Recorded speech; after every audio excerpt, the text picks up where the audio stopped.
Welcome back again today. Queen Amanirenas was a ruler of extraordinary strength, courage, and political insight. She led the kingdom of Kush, located in what today is northern Sudan, from approximately 40 BCE to 10 BCE. The queen was known for launching a bold and successful military resistance against the Roman Empire. Amanirenas remains one of the most prominent African rulers of antiquity. As a ruling queen mother and ruling queen in Kush society, she held sovereign authority. Her leadership not only protected Kushite independence, but also made her one of the few rulers in history to confront the Roman Empire military and then negotiate peace on favorable terms.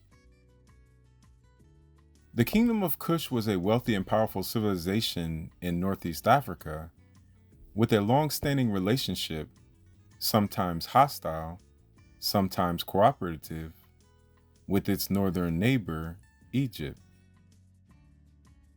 By the time Amanirenas came to power, Kush had already ruled Egypt during the 25th dynasty and had developed its own written script, religious system, and economic networks. Its capital, Meroe, was a cultural hub known for iron production, monumental architecture, and a society that gave women unusual political power. In this matrilineal system, royal women often chose kings, acted as co-regents, or ruled in their own right. This unique tradition allowed the queen to serve not just as a figurehead, but as a fully empowered monarch. She is believed to be married to a king who likely died before or shortly after she rose to full power. She ruled alongside her son, Prince Akenadad, who appears in inscriptions and was recognized as a crown prince and military leader. Her son's presence suggests that he was also a monarch as well.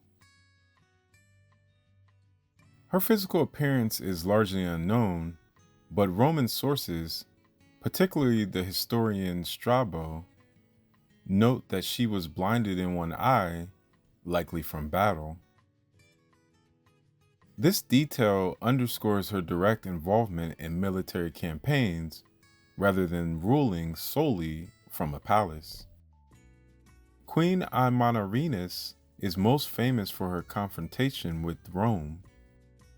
In 30 BCE, the Roman Empire annexed Egypt, bringing it under the rule of the Emperor Augustus.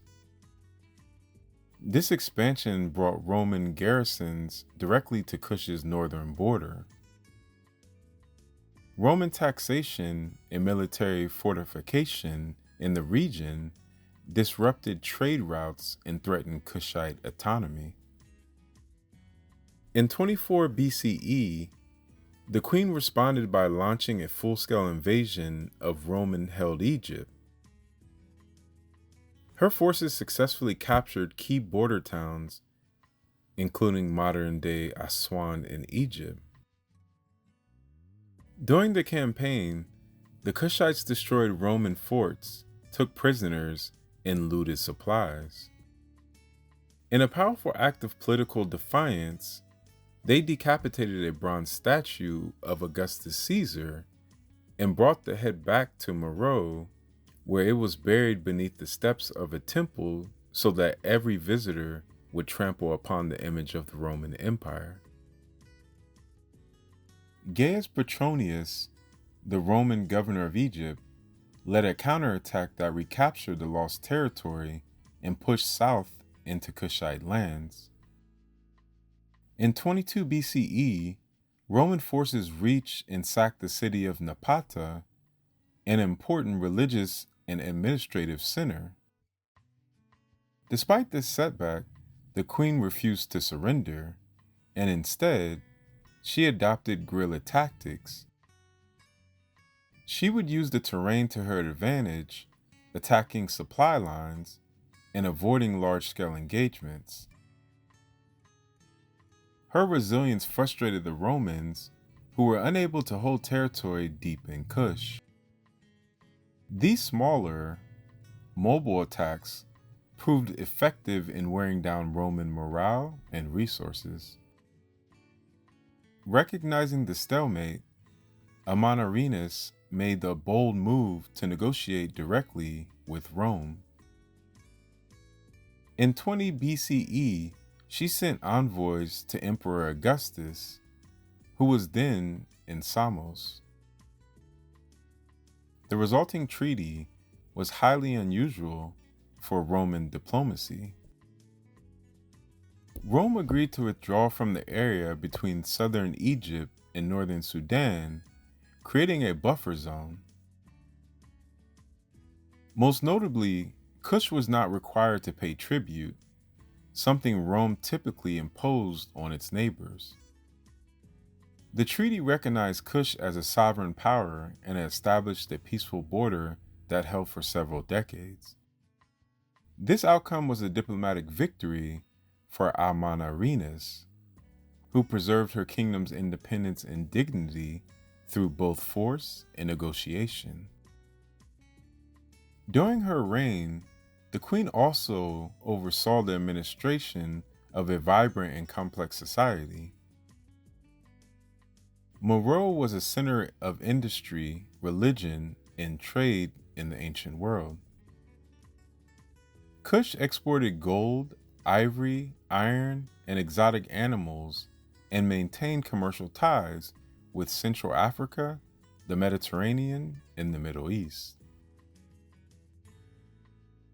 As the monarch, the queen would have participated in major religious ceremonies with traditional Kushitic and East African gods and religions who were central to the Kushites' belief system and a source of royal symbolism during her war with Rome. Amanirenas died around 10 BCE after nearly 30 years of rule.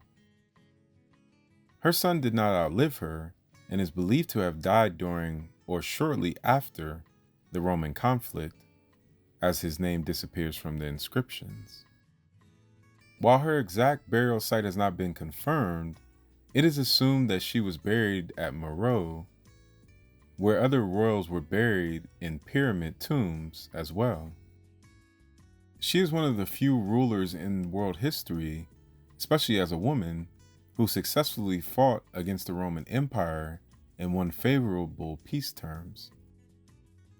Please like and subscribe, turn on the bell notifications so you get all my videos. Add me on all social medias, and until next time, peace, one love. So catch me if I fall.